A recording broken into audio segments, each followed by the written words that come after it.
I saw a coffee mug, and I thought I had to take a picture of this. It said, I love my job at 5 p.m. on Friday.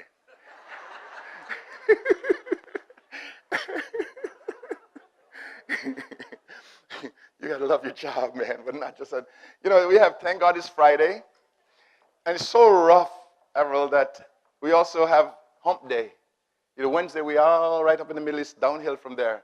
And then God help us, it's Monday blues, you know, Blue Monday. With that as an introduction, let's talk about the misconceptions, some of the misconceptions with which we labor. Number one, when things go bad, let HR fix it, or fix them.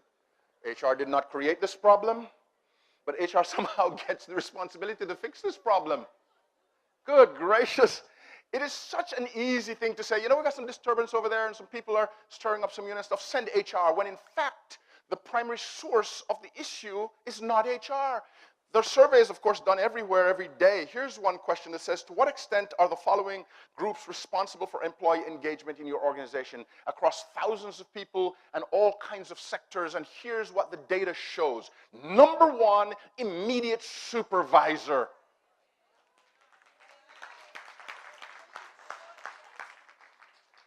Number two, senior management. It's leadership as the first source. Leadership, leadership, leadership. And by the way, HR is there. HR is significant. But HR is not the one to which we should default. There's a funny thing that happens in authority in places there where we don't know that we're elitist and we don't know that we oppress people. Oh, I'm going to get in trouble. I'm going to get in trouble. They tell me I should abide by protocol and do that which is acceptable in the public eye. And the little boy from Frankfield wants to call it like it is. Oh, so let me not be that direct. Let me shift it to teachers. And the same thing happens with supervisors and employees. A child goes to school. They hire a teacher to teach. When the teacher is not successful in getting the child to learn, they fire the student and keep the teacher.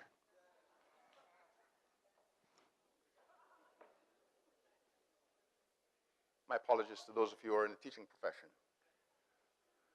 The accountability is to this little boy. Nobody in his family speaks English. You're speaking it as if you live in England. He misses some of the big words that you use. Because he has no source, and your teacher, he doesn't learn for one reason or another. We move him on to another grade or expel him, and we keep you. When in fact, leadership is the source of all human glory, passion, and problem.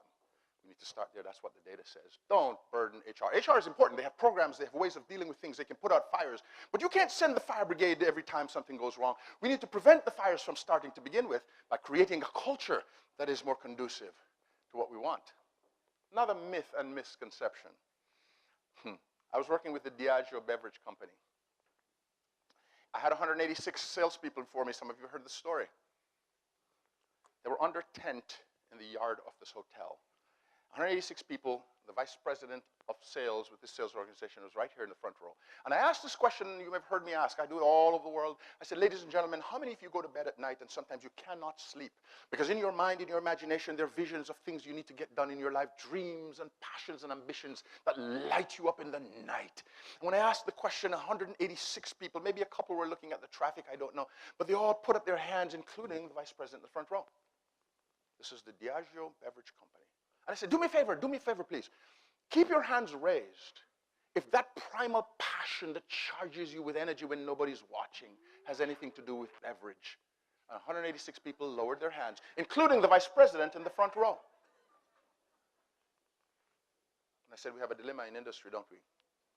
Most people don't realize that. Senior management sometimes doesn't do it, doesn't realize it. The people do not care about the widgets they make. Not truly, not deeply.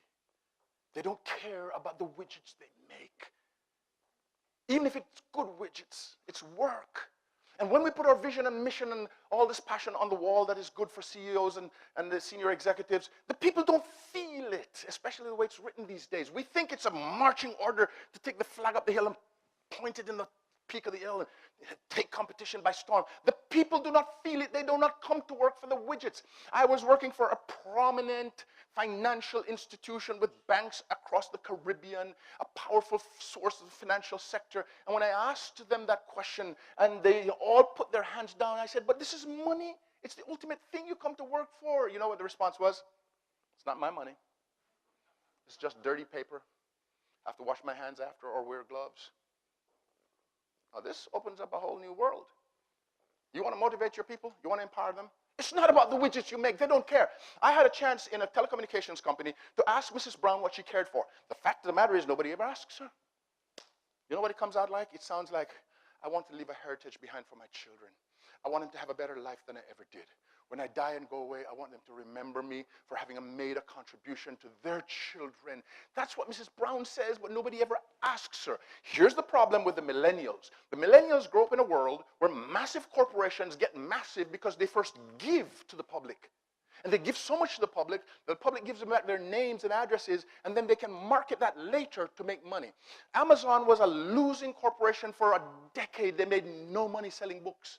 And after people begin to trust Facebook and Amazon that these companies are delivering value, then the people develop a loyalty to them and gladly click on things and buy products. And now they suddenly become multi-billion organizations, billion-dollar organizations. The young people have told me that the companies that are asking them to live up to this shareholder value thing must begin by giving them. Don't tell me what you want from me. Tell me what you want, what you're going to give to me, how you're going to enrich my life. Why should I come work for you? That's the world in which we live. Yeah. Not the widgets. Not the widgets. Different strategies now. Is this making sense to anybody? Say, ah. Just checking. Just checking. Just a couple more. If you decide that something's wrong with management and you're going to put a program in place to fix them, wrong answer. So let's go to the other side. You decide the staff has bad attitudes, they need to appreciate what we're doing for them. We're going to put programs in place, wrong answer. The only solution I've seen to work is a top-down, bottom-up. Work with the CEO, work with the senior management team, work with the staff members, and continue to shape their minds in the area of the culture you want to create. Let them meet in the middle, because if you go to one and then the other, the continuity will be broken and it will not work. It's not a small job. Both. It's both. Because what you need is a common language. You need them all to be thinking about the same kinds of outcomes and establish a narrative that tells them how we believe. We believe in individual dignity and respect. We believe that no employee is a nobody. We believe that title and rank do not make people more important than others. Whatever it is that you're going to do, and I've used all that language with some of my clients, it needs to start from top and start from bottom. So it's not easy. No little one-off program, which takes us to the next one, is going to work. So the final of the four is, if you want to fix engagement, you will not find it in the box on a shelf. If you go to Google and type in staff engagement or employee engagement, you're going to get hundreds of thousands of hits. And I do declare that 99% of them are selling you data, studies, research, definitions of the problem, and the best of them, some few tactical one-off things that you can do, a little program here, a little program there. Now this is getting me excited because I'm getting now to the point of, close to the point of the how. You can't find it off the shelf. Buying more data doesn't fix it. You need data. And so the question becomes, how then? How then? Now let me just put a little precursor to this. You see the 6 points in margin that the research says will come to a highly engaged company. I've seen some of this myself. Research is fine. Let me tell you an anecdotal story of somebody, an anecdotal situation of somebody who got this in his head. And it wasn't a big organizational thing, it was a personal path. I was working with the Valvoline company in Lexington, Kentucky. And the work that I do is, I go to the CEO gives me 12 to 15 people who I have for 12 months. And once a month I come and half a day I take them through one of these subjects. It's about building character, it's about building people's skills. And then they all go away and then each one comes back for an hour and we sit and we talk about life. You know, one-on-one coaching and group coaching, you need that. And I said to my wife one day, if I'm not really that smart, I said to her, because if I were smart enough, I would be scared stiff of what I do. I'm so naive, I sit in front of really intelligent people and act as if I know what I'm doing. And I've sat in front of people who, when they tell me what they do, it's just amazing. I sat in front of a man who was 6 feet 4 inches, I'm 6 feet 2, I look up to him. And in the one-on-one session, Audrey, I say, tell me a little bit in the first session, what do you do for a living? The man said that he watches the market for petroleum, this is the Valvoline company, and he watches, he arbitrages between the prices in one part of the world and another, looks in the middle to make a profit, and moves millions of barrels of oil from the port of Dubai to the port of New York, and works on the product supply system that sooner or later, when you go to the store, you can pick up a can of oil, and he's engineering all that in the background. And I thought, good God, what am I doing talking to him? Seriously, a moment flashes in front of me. So I was sitting in front of Dr. George Zhang, who is a serious process engineer. And we're talking about these concepts I'm going to share with you. This process. But because I know it begins with you, I started working on him. He's a PhD. He's smart like you can't believe it. So in the process of talking about his business, what's going on in your life and your business, he said, the only problem I have in my work is that we're losing all kinds of money because of damage and waste. A lot of oil has to be thrown away. I said, why? He said, well, there's something about quality control where the tolerance is too wide, and we are not taking care of the precise formulation. And he's talking about surfactants and all kinds of chemical things I don't understand. And when he got done with that, I said, George, is there a solution to the problem? He said, yes. I said, George, do you know the solution? He said, yeah. I said, George, why does it exist? He said, well, it's not my department.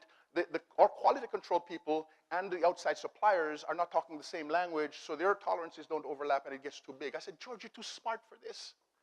I said, George, come out of the job description where they told you what you can do and what you can't do. You know the solution. It's impacting your work. Go take some risk. Go get the thing fixed because you know the answer. So I said, okay, George. And I took him to this book, and I said, George, I'm going to give you a line. I want you to call the suppliers. Here's what I want you to tell them as to what's in it for them. And I want you to call quality control. Here's what I want you to say to them so that they will show up. I want you to put an agenda together, put them in a room, and put the agenda there and sit back and let them talk. Short story. Next month I arrive. George sees me. He comes running to me. He said, Alvin. He said, things are going great. I said, what happened? He said, I put the quality control people and the product supply people together. They worked out their differences, and I measured $2 million US. He didn't say US, it's US. $2 million a year that we're saving. $2 million a year. Just by doing what he knew to do, but the leadership was not coming out of him. He was in a box in the quality control, in the job description. I said, man, look at that. And then he said something else. My boss was running around yesterday asking people for me. He had a piece of paper. He wanted to promote me. He promoted me and gave me an organization and a budget, a bigger organization and a budget. I said, congratulations. He said, oh, Alvin. My wife looks at me 2 days ago and said, George, I don't know what's happening. He said, but I like it. I said, George, I will not inquire. It's okay. I'll leave that one alone.